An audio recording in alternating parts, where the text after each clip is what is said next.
It's been 3 years since I participated in my last game jam, which was Ludum Dare back in April of 2016. Kinda glad I lost the original project files for this one. This week I decided to clean the palette a bit after working on the Star Trek Destination for a few months, with a self-imposed challenge. By doing everything myself, design, programming, art, music, everything. When learning a skill on a deadline, it tends to help make it stick, at least to me. Which in this case, I wanted to improve my 3D and audio skills. While it sounds taxing, it's alleviated by being a week-long game jam, providing me time to keep up with work, life, and all that nonsense. So I thought it'd be fun to go over the tools in my process for making my small little game through the corridor. Let's get into it. The rules were simple. Any engines allowed, and combine 2 genres. I decided to combine 2D side-scrolling and 3D first-person shooting in a horror setting. A few devlogs ago, I mentioned Killer 7 in regards to its shaders. It was a puzzle first-person rail shooter adventure game hybrid, and is generally the game I think of when I think of weird genre blending. Of course, I had to simplify it for obvious reasons. You move when you're in 2D side-scrolling mode, and shoot in 3D mode, but you can't move. And the main goal is to get the player character to the end of the corridor. Context-wise, it's just a scared man going through what he perceives to be an endless corridor while fighting off cube monsters. I was thinking something along the lines of H.P. Lovecraft, since a lot of his protagonists are doomed to become insane or die because of it. That's why the end of the game is a little ambiguous.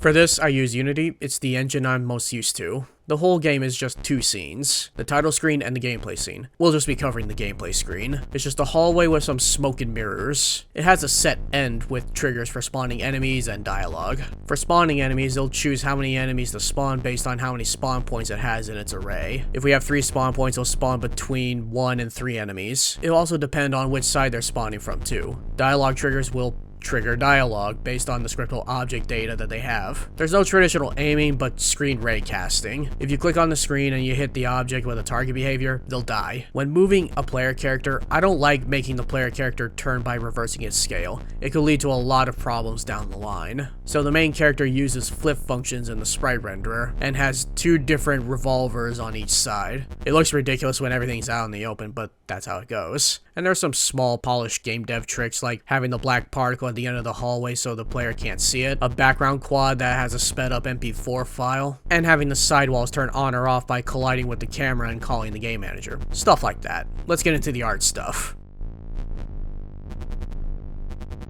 The corridor segments and enemies were built with Blender. If you were intimidated by Blender in the past, it's much better now with the release of 2.8. It's much more streamlined. But I'm still more familiar with 2D and traditional drawing, so I still have a ways to go. However, I did get the feel for making textures and working with UV mapping and texturing. The textures, buttons, and main character were made in Aseprite. For the player character, making the character was easy, but I needed him to convey timidness and fear. His idle animation is him shaking his legs in fear. For the moving animation, the intention was to make it look like he was supposed to be inching his foot bit by bit, but it doesn't sell it, plus I was under time constraints. Last is the post-processing, or how to make the game look grainy and gray. Unity has made a lot of changes to the image effects in post-processing last time I tried it, mostly by adding more steps among them. Back in the day, you just import the package and attach which effect you want to the camera. Now you gotta set up objects, layers, processing volumes, and all these components, but that's beside the point. Without the effects, it looks like clashing color garbage. Turn it on and it looks a little better, and hides all the conflicting colors. Hoping to try out some shaders in a future jam.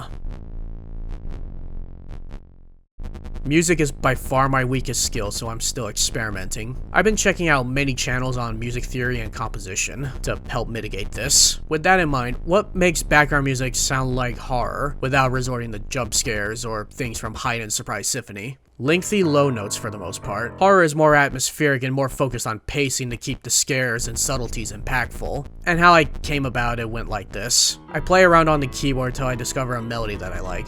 Polish it in MuseScore 3 in case there's something that doesn't sound right or work right. I like working in sheet music because I can see the individual motifs and intervals and chords, and it's easier to find some ways to add some subtle differences while still being cohesive and related to the main idea of the piece. And because a lot of Lovecraft stories deal with untold horrors that were designed to be unpronounceable, at least at the time of publication, I decided to pick up an unconventional time signature. In hindsight, I wish I went with insanity as the main theme, and if you're curious about how that sounds, look up minimalist music sometime.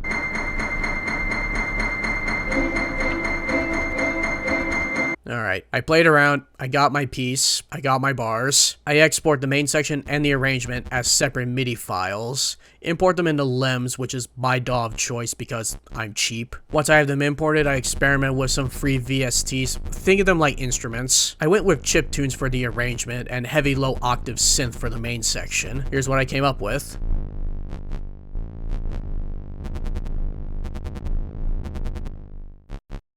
For the sound effects, I had to find some royalty-free sounds, then import them into middleware for the Logic, and in this case being Wise. It's an audio software that handles dynamic music and random SFX logic and much more. It and Fmod are used in a lot of indie and big budget games. All I did was add random logic for gun sounds and footsteps, even if they don't match the animations.